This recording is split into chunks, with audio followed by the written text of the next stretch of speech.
stop the camera here where I'm making as stupid a face as possible as I'm setting the video up here. Oh, that's pretty stupid. All right. So it's 12:19 now on Sunday night, Monday morning, if you will. And I have just completed my last of the 7 videos. We had 540 views here for this contest. Very happy with that. I posted it very late on Friday night, and now it's about 48 hours later. And we had 175 comments. I'm very pleased with that number. I really appreciate everybody who participated.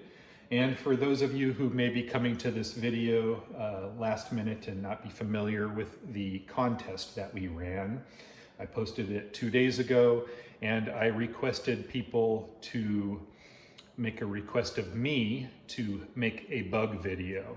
And so I reviewed all of the submissions up until midnight here, and I chose the 7 that inspired me the most, but also with keeping in mind what you guys would like to see or what I think you would like to see. Obviously, you all told me exactly what you wanted to see, but it is sort of my duty as your entertainer, if you will, to pick a diversity of things. You know, I don't want to do all mantises or all spiders. I was also sort of restricted in some ways. People asked about velvet ants, and I wasn't able to make any velvet ant videos because I don't have them right now. I also didn't have harlequin beetles or any Dynastes Titius to show. You know, I'm tempted to go through here this giant water scavenger beetle and someone said pseudoscorpions. I didn't have any of those. I do have footage of all of these things from the past, but I wanted to make some fresh material for you guys here on YouTube in the horizontal format with the better camera that I have now. I wanted to do this all fresh for you guys.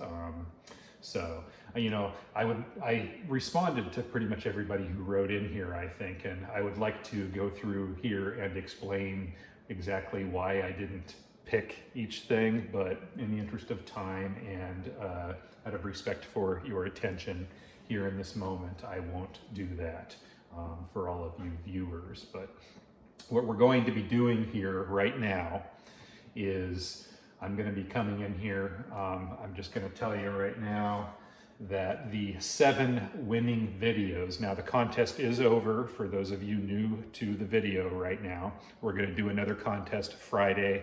That's 2 days after Christmas. So come back and we're going to play again. But I think you're all going to really enjoy the video that comes after the contest information right here, the results, I should say.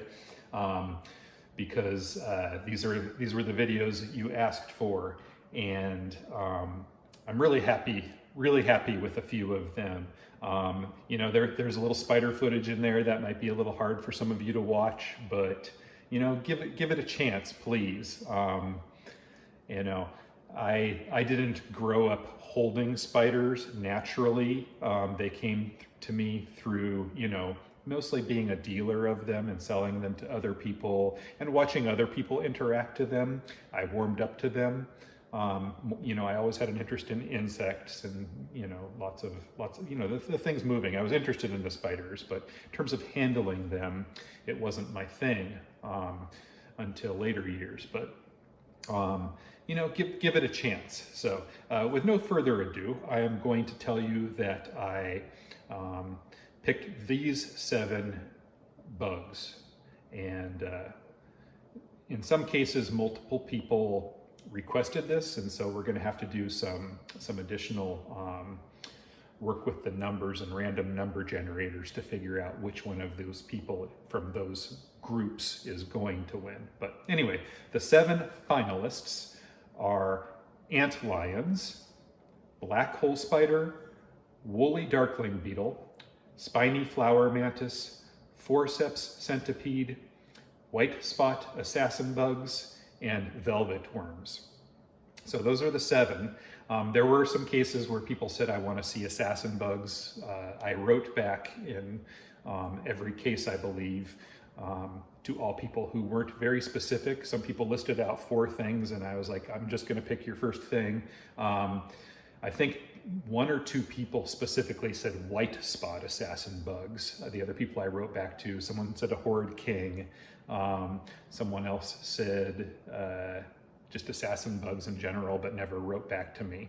Anyway, I am always making a tremendous effort to be very careful with the details and very fair as I do all of this.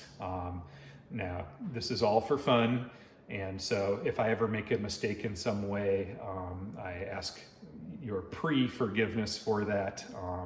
I feel like I'm doing my due diligence with this, but this is also for fun. So with that, I'm on this spinning wheel thing here. It's called the 10 value spinner on Google, and I've assigned 7 numbers for this wheel. You can see how the wheel works here. So what I'm going to do is I'm going to hit the spin button down here. It just, by nature, as I selected, as I go back and forth here, it just kind of spins. But anyway, we're going to do the first spin here in a moment, and whatever of the 7 numbers that comes up, that will be a winner that will be one of the 3 finalists within the 7, because there's only 3 prizes.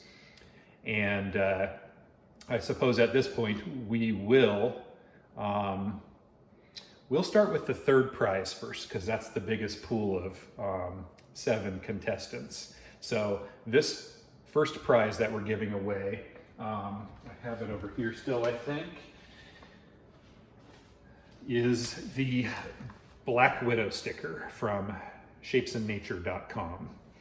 And so we are going to hit the spin button here, and it's going to give us a number. It was the number 2. So the person, and this is wonderful, the person who wins the black hole sticker, the Black Widow sticker, is the person who suggested the black hole spider. That's perfect. And I just happened to recall that only one person suggested the black hole spider. And that is a species that lends itself very well to making videos because they are very manageable. And so I hope you enjoy that video. And will the person whose name I don't recall off the top of my head, who requested the black hole spider video, please contact me to claim your Black Widow sticker prize. Blah, blah, blah. Okay, now I'm going to hit the spin again, and that is going to be for the coloring and activity book that was donated by the Portland Insectarium at pdxinsectarium.org. I talked about what they do a little bit in the original video, but a very, very neat activity book for children and adults alike. I had mentioned that my 70-something-year-old mother colors every single day, and why haven't I gotten a copy of this for her? So one thing that might happen here is that the 2 comes up again, and if it does come up as a 2 again, I'm just going to spin again because there are 7 original entries here. So the winner of the coloring and activity book is number 6. 1, 2, 3, 4, 5, 6. That was the assassin bugs, white spot assassin bugs. I think there are 2 people that had specifically suggested white spot assassin bugs, but maybe it was just 1. I'm going to have to go back and look to see who that is.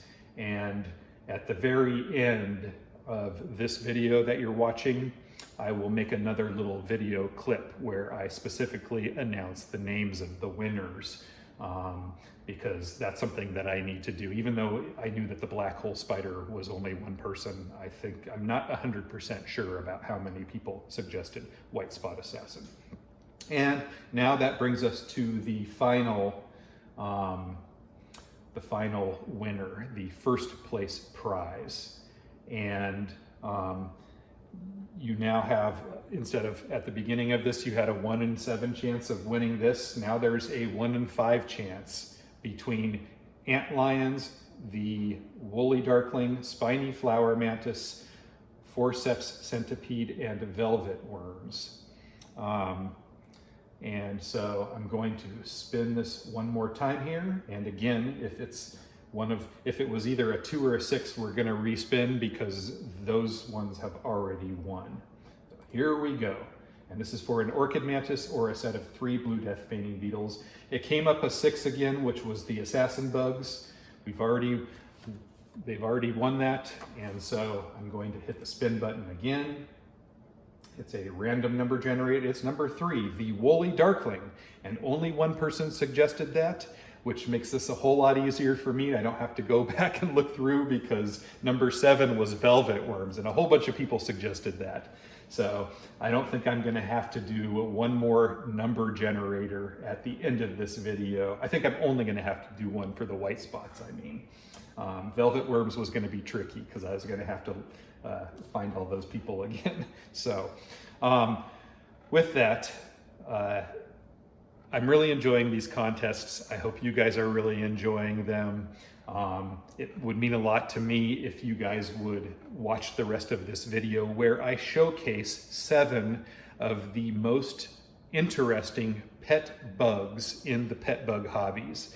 A diversity that you probably can't see anywhere else. I run a very special business. I've been doing this for a very long time, and I have access to things and a rotating selection of things all the time that, you know, I don't know if there's any other person on the entire planet that, actually I do know. There is nobody else that could have showed you these 7 things all in one video that was all shot in 1 or 2 days. So anyway, it's pretty cool. I am very grateful to have your support all these years for those of you who have been my customers, because through your interest in bugs, it has allowed me to build my life around what was naturally interesting to me. So thank you guys, and I hope to see a lot of you again next Friday when we do the next contest.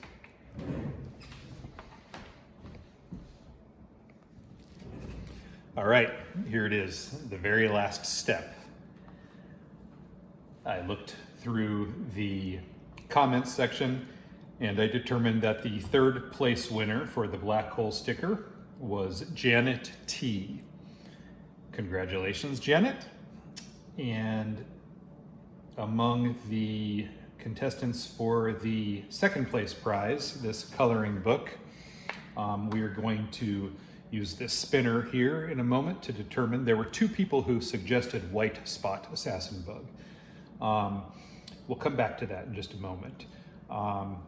And then the final prize, the person who gets to choose between an orchid mantis and 3 blue death feigning beetles, that was Ginge Charmander. And so if you were a winner for this, please contact me. I know that you guys, I know what your YouTube names are, but I don't know how to contact you. So hopefully you will watch the video and contact me in a reasonable amount of time.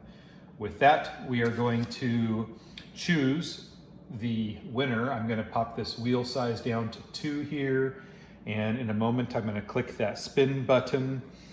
Now we have Outdoor Girl and Callahan.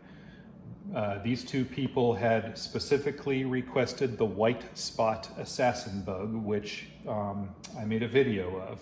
And so the winner will get this coloring and activity book. And I will say, Outdoor Girl, if it is you, I know you have gone to their events because you are a local person, and I will hook you up with another great prize if you're the one who ends up winning this, because I'm certain that you have it already. So we will see who wins here. Outdoor Girl is on top, so she is a 1, and Callahan is a 2. We'll see who wins. The spinner says number 1, Outdoor Girl. So you are going to get something else unless you want the coloring and activity book. Callahan, you know what? I'm going to give you the book. I'm going to give you the book if you want it, because Outdoor Girl is going to get something else. So 4 winners in this contest. Thanks again, all of you, for participating, and thank you also for watching this video. I would love to hear from people whose videos weren't included in here, what your favorite video was of the 7, or if you had suggested one of these 7 videos. I would also like to hear which one you enjoyed the most, or if, for example, what your reaction to the spider handling video was, or the centipede handling video was. I was particularly happy with the way the antlion video turned out, and so that was a fun one for me. Proud of that one. So thanks again to everybody for participating and for helping me fill my weekend with something that I love to do. I'll see you next Friday. Oh, and one more thing. I will be uploading a video on Wednesday as well, and I think I will probably make that video from one of the suggestions that wasn't in the top 7. So please stay tuned for that, and if it ends up being your video, let me know it was your video and whether you liked it or not. Thanks again.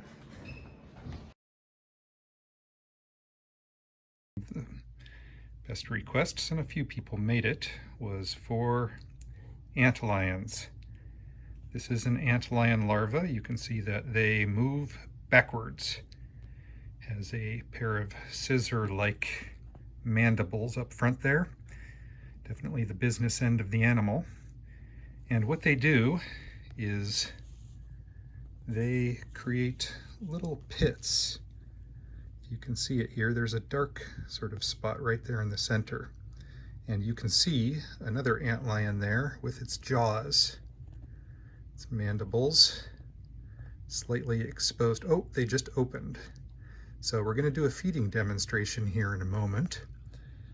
I'm going to talk about this over here a little bit. So they tend to occur in dry areas of the country. They're very widespread. And this one here is quite small. You can see there next to my fingertip. It will probably get 3 to 4 times as large as this in terms of mass. Not too significantly longer, but more and more plump as it grows. And this one doesn't like being out in the open here, so we're going to put it back in its sand pit momentarily. They tend to like a very fine sand. This is the sand that they were actually collected in there. And so it's not as fine as what many people use when they purchase sand from pet stores and whatnot. Come on up here, little guy. Oh, we turned it over there accidentally. Oh, it went back over. I was going to show the underside of the animal, but since we didn't get that shot, we'll just put this one back in here. I'm going to drop it into the sand there, and you guys can see how they dig themselves back into the ground. You see it wiggling its little cute bottom there. And momentarily you will see it completely disappear. Normally they will dig their pits down, and using their mandibles, I think they flick the little grains of sand out over and over and over again until what remains is a pit, as you'll see here when we do the feeding demonstration in a moment. And when prey comes by and sort of falls into the pit, it's sort of difficult to see the pit here. From this angle you can see the divot, the recess, a little bit better against the flat ground. And so when an ant, for example, comes past, the antlion is waiting there at the bottom. You saw it flicking the sand out there just now. And they're constantly perfecting their pit to make it a better trap for passing prey. And so if you imagine an ant coming down at the side there, the ant will fall in there, and whatever prey item falls in there, they have difficulty getting their footing, and it almost seems the more they try to climb out of the pit, the more it creates an avalanche and causes them to fall into the jaws right there. Let's get in there a little bit closer. Getting some good footage here of the flicking behavior. Nice big couple chunks of sand there. So let's see if we can get it to feed. Part of what's going on here is that I have bumped the table numerous times, and so that's sort of creating micro avalanches. And so without bumping the table too much here, I'm going to drop some fruit flies in there, and this could happen very quickly.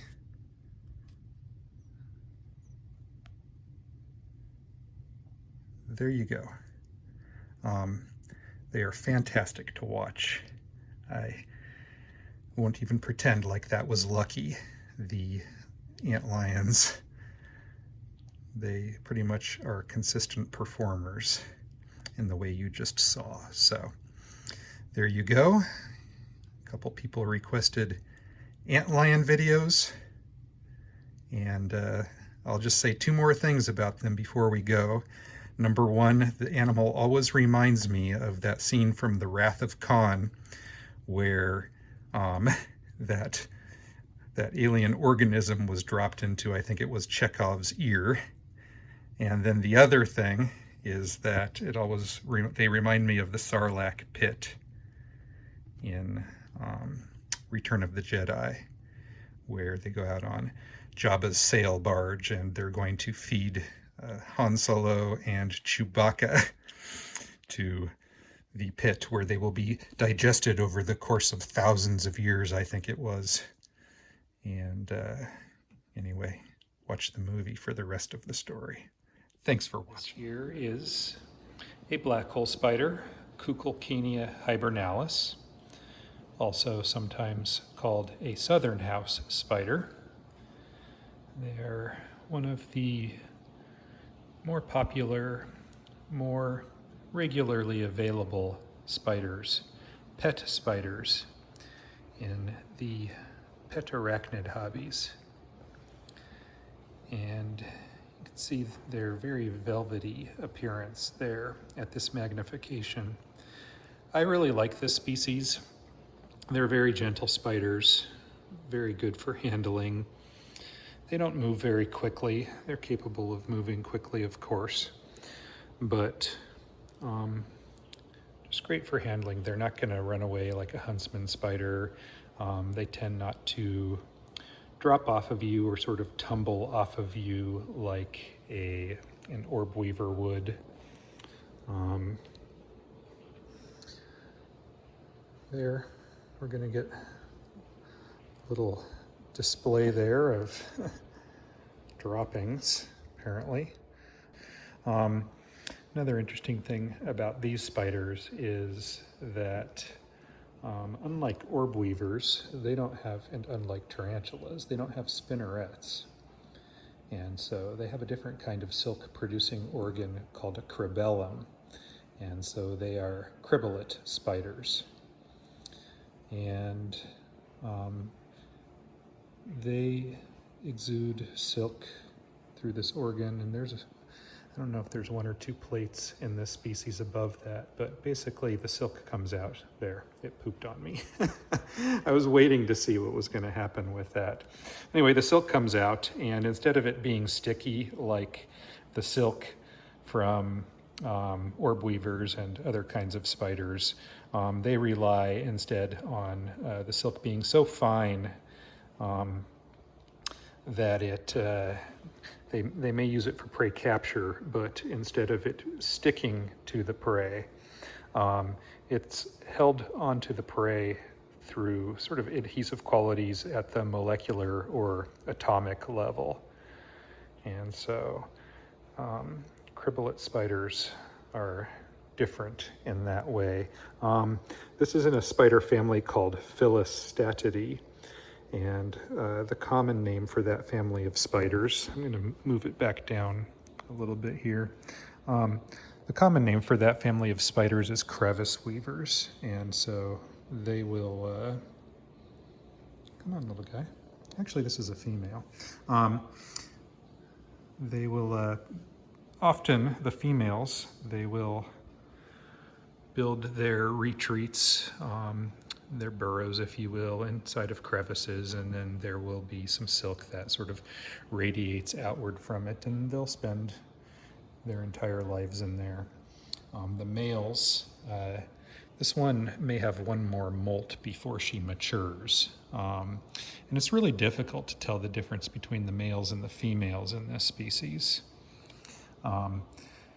You know, until the male is mature is what I mean. This one's not cooperating too terribly well here, and I'm just very gently moving it around. There we go. Such great spiders for handling. The males, when they are mature, they are very pale. They're sort of a tan color, and much leggier than this, with extremely narrow bodies. And they're often confused with brown recluses because of the shapes of their bodies, but they lack the little violin shape up there on the cephalothorax, that sort of rounded shield section between the eyes and the abdomen. And they also have very long pedipalps, those two, what look like small legs there in front of the 4 pairs of walking legs.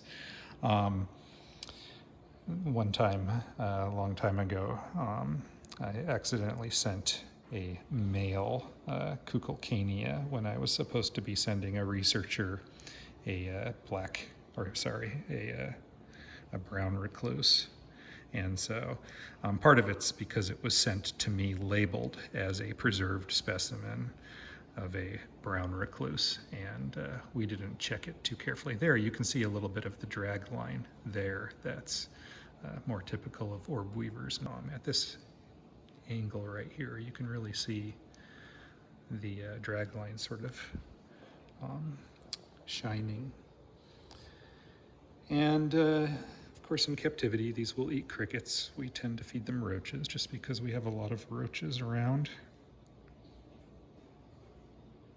But never even, I mean, it's hard to even imagine this species biting me. What I really like about this species, aside from how docile they are, is just their general look. I mean, it's a good-sized spider, and they look so different than everything else, and just velvety and good-sized, and just sleek. I don't know, I guess that's the word for it. Thank you. This here is a woolly Darkling beetle. One of my favorite Darklings, for sure, and the reason being that fine covering of hairs, coppery hairs there on the abdomen, up there on the pronotum, and pretty much everywhere on this beetle. We'll take some really nice close-up shots of it here in a moment. But this is a pretty regular feature in the products I sell called the Desert Beetle Sampler. And that's partly due to their sort of medium size as a beetle. They probably look rather small to you, but as Darkling beetles go, in terms of the ones that I'm able to source, I I would say this is a medium-sized species, but of course it's that fine covering of CT, singular is CETA. Those fine hairs that cover the animal makes them really spectacular, in my opinion. There, it's sort of calming down. You can see the two hook-like tarsi, the tip of each leg. Of course, that helps the animal to keep its footing as it moves around. The antennae constantly vibrating around, gathering information. It's sort of here on the edge of my finger, not sure what to do about it just yet. Alien surface for it there, my carpet. See this beetle close up. So fuzzy. Definitely one of the cutest beetles when you see them up close like this. And you can imagine that if a predator, oh, I found a little hole to crawl out of there. So smart. You can imagine if a predator came up to this beetle and got a little mouthful of all those hairs. Be a little weird to have in your mouth, huh? Another defense that this beetle has is that, like other darkling beetles, they can excrete a defensive fluid, a little drop on the tip of the abdomen, and it's really not a pleasant smell. It's actually quite strong. This one hasn't made the smell for me yet, but they are capable of doing it. It's got sort of a pungent, acidic kind of chemical smell. It's sort of hard to describe unless you've kept millipedes. It kind of smells like the same defensive fluids that millipedes secrete. Quinones are the compounds that make up the fluid. And so this concludes our Eleodes osculans woolly darkling beetle video. Say goodbye, little guy. The spiny flower mantis, and we have to interrupt this because they are cannibalistic, this species is, and that larger one was definitely going for the smaller one down here. And even these two are slightly different sizes. The one on the right there will prey on its smaller friend if we aren't careful. Now, the smallest ones, this one's actually second instar. Second instar means that it has shed its skin one time since it came out of the egg sac. And so you can see here still that it resembles a black ant a little bit. And of course, those little dancing motions when they are a little bit disturbed. But we're going to keep a close eye on all of them here. As we make this video, I just wanted to get 3 different sizes out here so that you could see them. And so the youngest ones, they mimic black ants. And of course, few things in nature want to mess with an ant because ants don't come by themselves generally. They usually have an entire army or colony with them. Now this one down here is one molt past the other one, and so it is third instar. And what's interesting about this specimen here, the reason that I still have it, if we can get it to come back into focus here, is because it lost a back leg, and so you can see that one of the back legs is longer than the other, and so through the last molt it regenerated part of that leg, and then through the next molt that leg will come back into perfection, will look normal like the other legs. One of the nice things about pet insects is that if something ever happens, for example during that delicate molting process, if a leg gets caught in there, they can, through the molting process, subsequent molts regenerate missing pieces of their body. And of course, the largest one up here guessing this one is probably 5th instar. And oh, we got a nice shot there, kind of looking towards the camera. And I'm going to see if I can give this one just a little bit of a tap here so I can get it to move. And as I always like to tell people who ask about what mantis I recommend, this is one of my favorites to recommend, partially because of those wonderful dancing motions. And let's just watch that for a moment.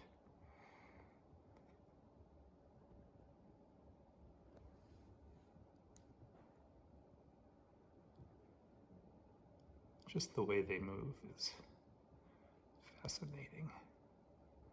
Now this one's actually on the move, and so they aren't quite the same as dancers. You can see that mantises, they generally don't perceive us to be threats. And this one here is probably a little bit thirsty. So you can see that it's trying to get some liquids off of my finger. I always say that a mantis has never bit me before. Some people might interpret this as a bite, but just kind of giving me a little bit of a taste there because it's probably thirsty.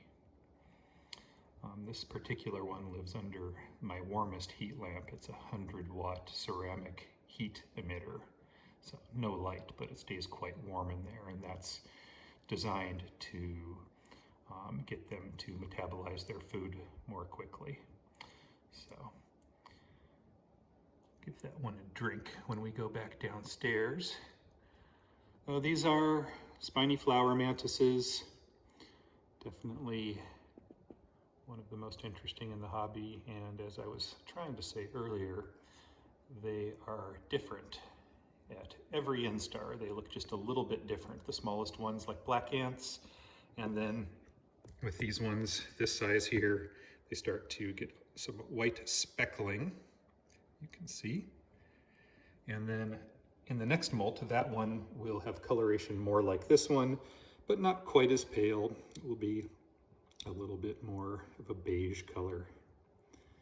And then at maturity, the species, sometimes they are called number 9 mantises, they gain their wings, and their wings have this wonderful number 9 shape on them. And so I'm going to give this one just one more poke. Oops, sorry, I pinned your leg there a little bit. And watch it dance for a moment.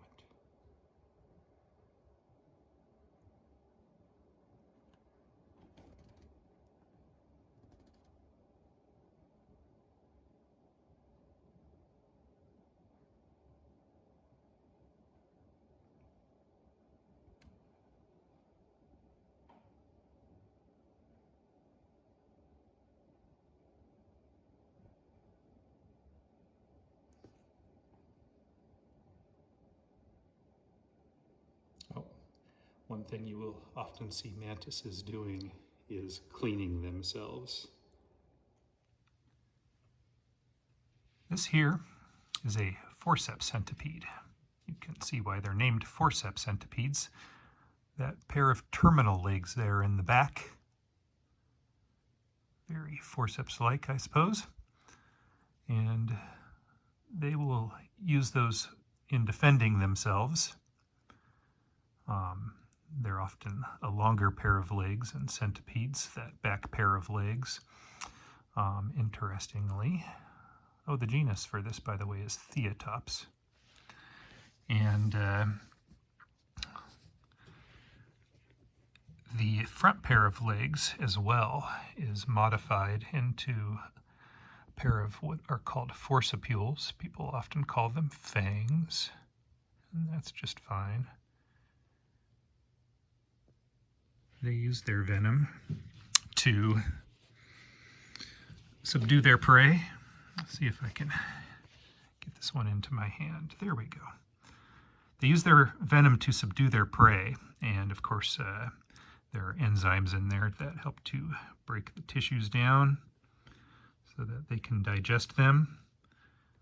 I'm never afraid of little centipedes like this. It would be quite capable of biting me if it wanted to, but I'm no threat to it. I think these are really beautiful centipedes. I love how glossy they are. You can see that it is cleaning its antenna there. What a little cutie, and you got a good look there of the forcipule, that modified front leg.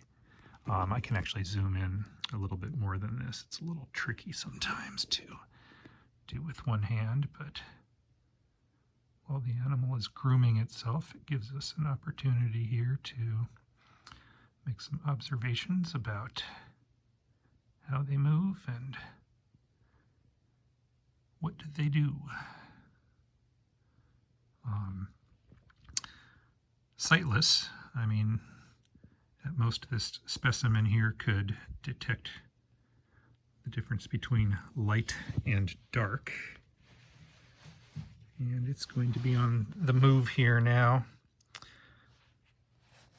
Always hard to get one back up on your hand, which is why I have the spoon here. A little bit of a trick to keep them controlled while we make the video.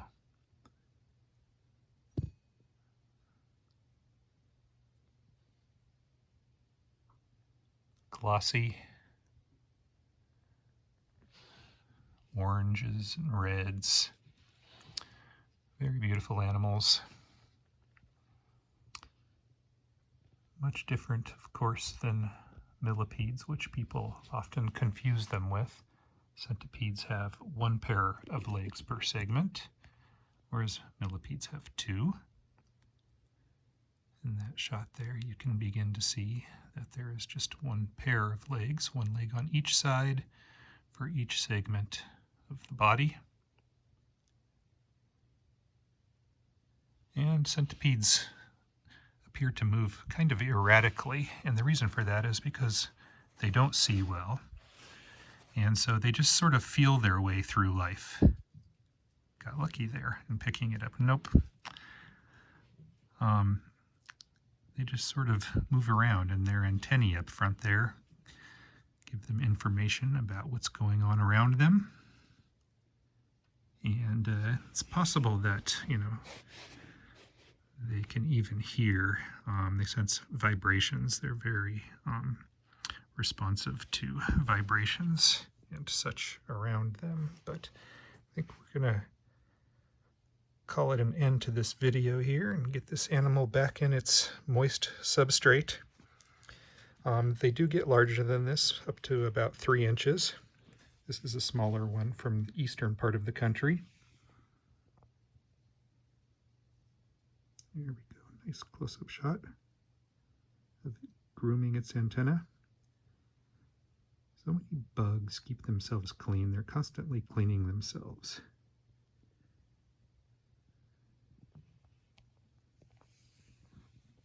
Thank you for your request. Just moved these guys a moment ago, and these two individuals are showing some signs of aggression towards one another because it's time to feed them, and I've just sort of put them all in this other cage here while I'm setting up the video for you guys.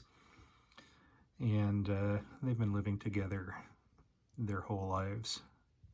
But sometimes when you're just about to feed things, you open the tank and you move things around, performing some cleanup duties in there, maybe pulling out old bits of feeders, the shed skins from them. You can see some cockroaches here, some remains of them, ones that have been sucked dry in the past. But as you're pulling them out, sometimes the disturbed individuals will sort of get excited and sort of take shots at each other.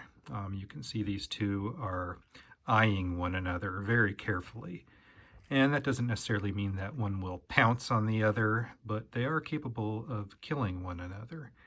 And so whenever you sort of disturb them in their habitats, it's good to actually feed them or spray them or something so that they have something to do rather quickly and don't show too much interest in one another. And I'll take this opportunity here to show you the rostrum, that very pointy beak-like appendage up there. they deliver their venom through that pointy structure. And it's pretty fast acting. I've known a few people who have taken bites off these African assassin bugs in the genus Platymeris. Cytala is the other genus, the horrid king assassins that we sometimes see. But this is a video, of course, about the white spot assassins. See them cruising around in here. But anyway, I'm gonna finish cleaning out their old tank here. Sometimes when I make these videos, it's a good opportunity for me to work through some tanks that have been needing to be cleaned out. This is a fresh layer of substrate in here, and I'm going to put in some fresh egg cartons here. Keep things nice and clean. Normally the bottom here is littered with the remains of crickets and roaches and things like that. And, you know, as I've said in the past, most of my tanks are not display tanks, but instead they are functional. And so because I'm not filming them all the time, I'm not cleaning them as frequently as I could, I guess. So we'll pick the video back up here in just a moment and also do a feeding demonstration. That rather than move them back into their typical home tank, that it would make more sense for me to do a feeding demonstration in this container where I had some small nymphs previously. And so I'll drop some Turkestan roaches in here, and you can see very quickly that one of them was assassinated. These are assassin bugs. Let's see if we can get some more footage here of an assassin bug feeding. They're very visual, and you may see them both go for that one. Often after one captures prey, another will come along and want to, shall we say, share. And sometimes while the one has pounced on prey, the other one will pounce then on the assassin bug that is not sharing, and sometimes they actually will share. They'll share a single cricket. Now, as we look at these two individuals here, you can see that this one is rather dark and black. It's larger too. This one over here is sort of a reddish coloration, and that's because its abdomen is more full. It didn't really need a meal quite as badly as the other. Now this one here is a bit reddish, but you can also see that it's a bit concave. This one looks like it may have shed its skin recently. But when they're black, like this, darker like this, they need to eat, whereas the redder ones can go a little while longer, maybe even a week or two, no problem, without feeding. And of course the adults here have wings. That's another subadult over there. You can see the wing buds on this individual right here. The hint of wings that will, through molting, show up here eventually. They're all doing well to find food at this point. There's some more nymphs down there. Large adult there. The large adult will, oh, there's two that are fighting over them right now. And so you see the one just tore the food out of its tank mate's arms.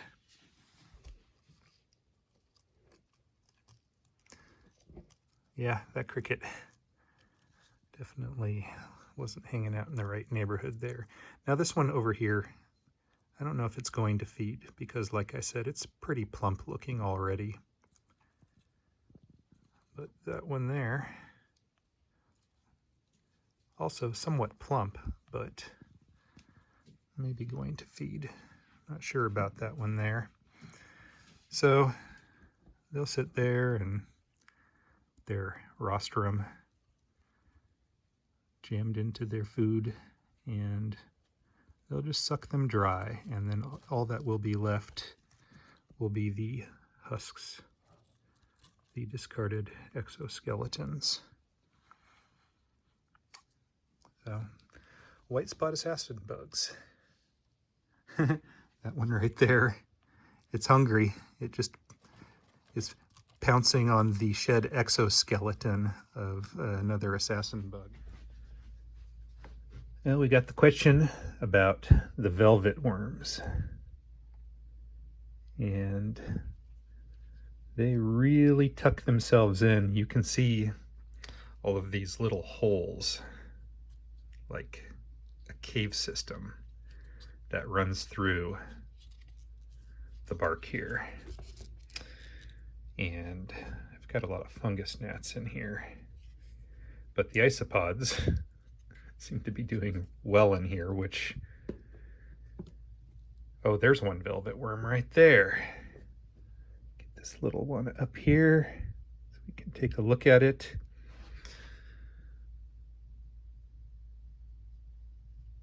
This has been the most requested arthropod, panarthropod. Panarthropod is a group higher than the phylum Arthropoda. It's not really officially recognized by scientists, I don't think, but apparently it's gaining favor as a taxon. And a taxon is sort of a category of animals or organisms. So this is a velvet worm. This species, this one will stretch out a bit, but this species in general is from the Barbados, and this is Barbadensis is the species name. Oops. They will grow to about 3 inches, and so this one has some growing left to do, but and you can see the little dwarf white or perhaps young powder blue isopod in there. I keep both in there with the velvet worms. And you can see their little sort of caterpillar-like legs. Of course, caterpillars don't have nearly that many, and they don't run the length of the body like they do here in velvet worms.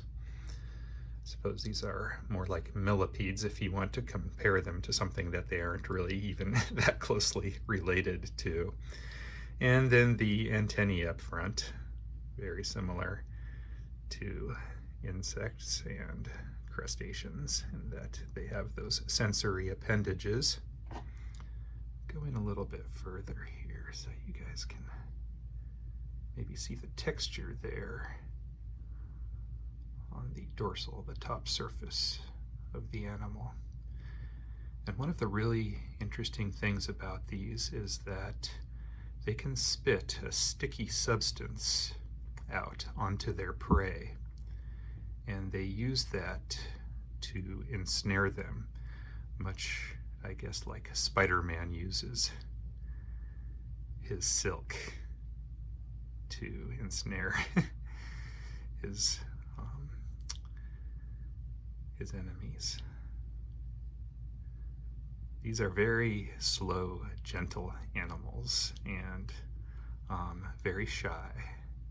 And so I guess that's probably why my voice has gotten much more quiet. It just sort of happens naturally. With a lot of arachnids like tarantulas, they are very sensitive to vibrations, and even the waves, the sound waves in the voice can startle them or make them uncomfortable. So these are velvet worms, and this particular species gives live birth, and I had some from New Zealand once before, but they require much cooler setups, and the ones I had did not fare well as a pet. These ones, I think, are 3rd generation captive bred by a wonderful hobbyist up in Canada named Mackenzie. They were legally imported through a reptile company, I think it was, and then distributed to a few people, myself included. They were not cheap, but as you all know, for a bug enthusiast like myself, they were well worth the price. And assuming the other ones in the tank down here are doing well, and I'm able to breed them, I might be able to distribute some out to other hobbyists at some point in the future. One of the most uncommon and unique pet bugs in the hobby, and just barely in the hobby. Thank you guys for your interest in these, and to everyone who asked a question about them, know that they will be featured. And you will be in a pool of people who will be eligible to win one of the prizes. I'm sorry that I can't easily do a feeding demonstration with them. They're a little particular because there is food in their container at all times. They won't sort of have a feeding response if I were to introduce a prey specimen near this one right now.